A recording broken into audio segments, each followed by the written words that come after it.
but de l'art. Non, l'art n'est pas un jeu frivole, un vain prestige, mirage qui s'éteint sans laisser de vestiges, un rêve de couleurs, de formes et d'accents, qui, muet pour l'esprit, ne s'adresse qu'au sens.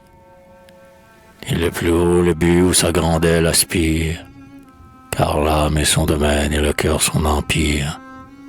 Sans captiver l'oreille, les yeux seulement, il faut que l'art aussi soit un enseignement. C'est là qu'est sa puissance et sa force virile, et s'il ne veut rester une langue stérile, s'il ne veut, déposant son titre souverain, devenir le flatteur des passions sans frein, faire mentir le chant, la toile et la statue, couleur qu'on avilit, marbre qu'on prostitue, et poésie, oiseau divin, qu'on fait déchoir, du pic ou niche l'aigle aux branches d'un perchoir. Il faut qu'il fasse entendre aux foules amassées la langée des grands cœurs et des mâles pensées, qu'il les éclaire, ayant le jour sur son flambeau, qu'il les instruise, étant l'idiome du beau, qu'il les élève puisqu'il a des ailes faites pour planer dans l'azur, coupole des hauts fêtes. Ô mes frères, voilà le rôle dévolu à ceux qui, comme vous, dans leur siècle ayant lu, se trouvent à l'étroit parmi ceux qui respirent, mais que l'art généreux de son grand souffle inspire, et qui, prédestinés du ciel, sentent qu'ainsi que les prêtres, ils ont charge d'âmes aussi. Et d'ailleurs, à quel temps fallut-il, comme au nôtre, l'alarme du prophète ou la voix de l'apôtre, quand, sur notre horizon de plus en plus obscur, le ciel à peine garde un dernier coin d'azur, quand les cœurs les plus forts ont perdu leur vaillance, quand l'âme la plus haute a plus de défaillance, et, du ciel oublié désertant le chemin, fait des vérités d'hier les erreurs de demain, quand on voit par degrés les plus fiers caractères descendre lâchement de leurs cimes austères, et des mâles vertus abdiquant le trésor, hélas, d'avoir plus soif que de pouvoir ou d'or, quand l'homme, s'égarant de doctrine en doctrine, ne sent plus pour le vrai palpiter sa poitrine, quand, du grand et du beau l'idéal incompris, ne sollicite plus les ailes des esprits, que la foi devient une formule obscure, quand les zénons muets font place aux épicures, quand tous les dévouements s'éteignent, et qu'enfin, jouir est le seul but comme la seule fin. Vous, artistes, du moins restez toujours fidèles au culte des vertus, ces vierges immortelles. Sur leur trépied vermeil entretenez le feu, autour du morne autel d'où l'homme arrache Dieu. Fuyez sur vos hauteurs tous ces bas-fonds serviles, vous rampent l'égoïsme et les passions viles, et laissez leur appel vainement vous tenter, car plus le cœur descend, plus l'esprit doit monter. Pour le rêveur qui songe et l'artiste qui crée, Dieu fit la solitude et son ombre sacrée. Sur les sommets plus haut l'aube a plus de rayons, et c'est dans le désert que naissent les lions. Et sur les pics des monts que l'aigle fait son air, pour fixer au soleil son œil visionnaire.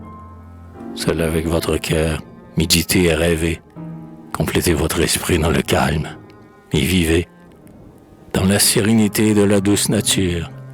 Ces livres éternels, faites votre lecture, recueillant au loisir les notes des chansons, dont les oiseaux joyeux remplissent les buissons. Les strophes qu'au réveil des cloches matinales, les brises font entendre aux roses virginales, et tous ces bruits charmants et ces rythmes divers, que le souffle des bois tire des arbres verts.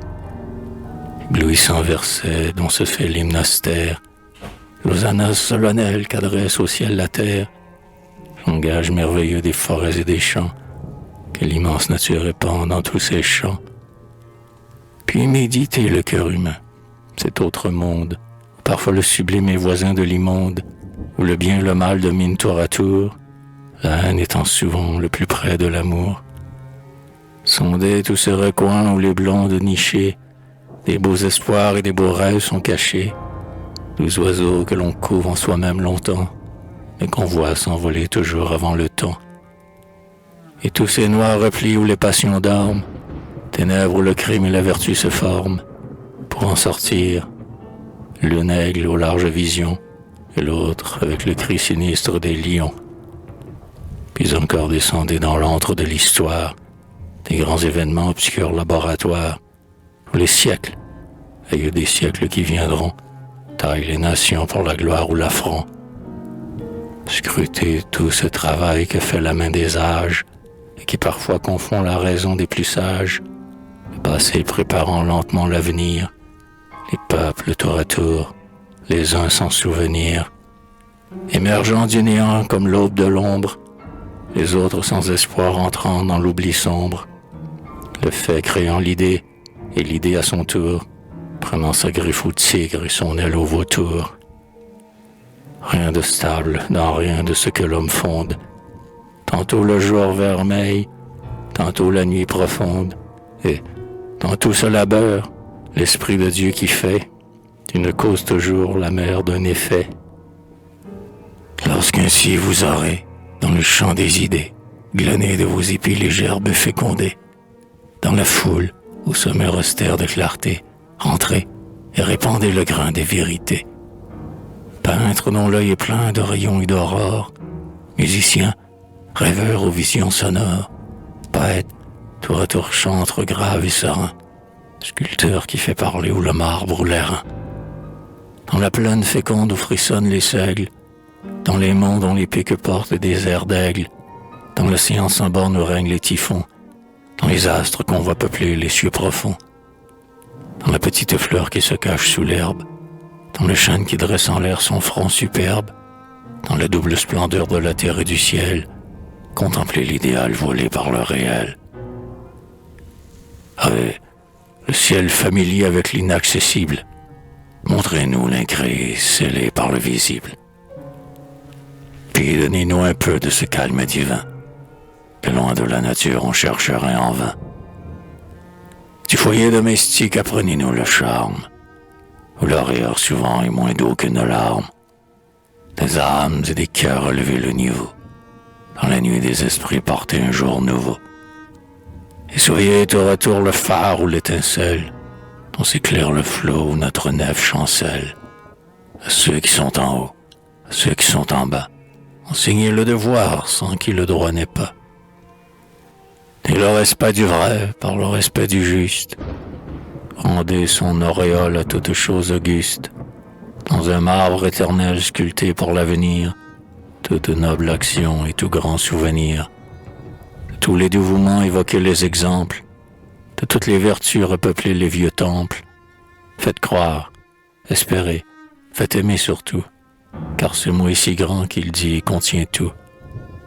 Tâche sainte, labeur que ce siècle réclame, de tout ce qui se sent quelque chose dans l'âme. À l'œuvre donc, à l'œuvre et le faible et le fort, le glaive du soldat peut rompre dans l'effort. De la lutte ou la guerre appela son courage, mais qu'importe, il aura fait sa part de l'ouvrage. Oh mes frères, peut-être un jour aussi viendront les haines contre vous qui se soulèveront, envie et passion, clameur et calomnie, poussière qui toujours monte autour du génie, les vengeances d'en haut, les lâchetés d'en bas, dépit des vanités que vous n'encensez pas, fureur des nains que vous couvrez d'un peu trop d'ombre, ressentiments sans trêve, inimitié sans nombre. Qu'importe encore, laissez passer tout ce vain bruit, la clarté du matin succède à toute nuit. Sous le dédain, la haine elle-même se lasse, vivants et morts, le temps remet tout à sa place, les uns dans la splendeur, les autres dans l'oubli, à l'œuvre donc le cœur de courage rempli. Du Sahara profond si le Simoun torride soulève par moments les flots de sable aride, les pèlerins pieux ne le redoutent pas, vers la sainte Médine où s'adressent leurs pas. Malgré le ciel de feu, malgré la plaine immense, dont l'horizon toujours s'étend et recommence, malgré les grands lions qui rugissent autour, de la citerne vide, abreuvoir du vautour, ils poussent leurs chameaux et vont sereins et calmes, c'est qu'au bout du désert est la cité des palmes.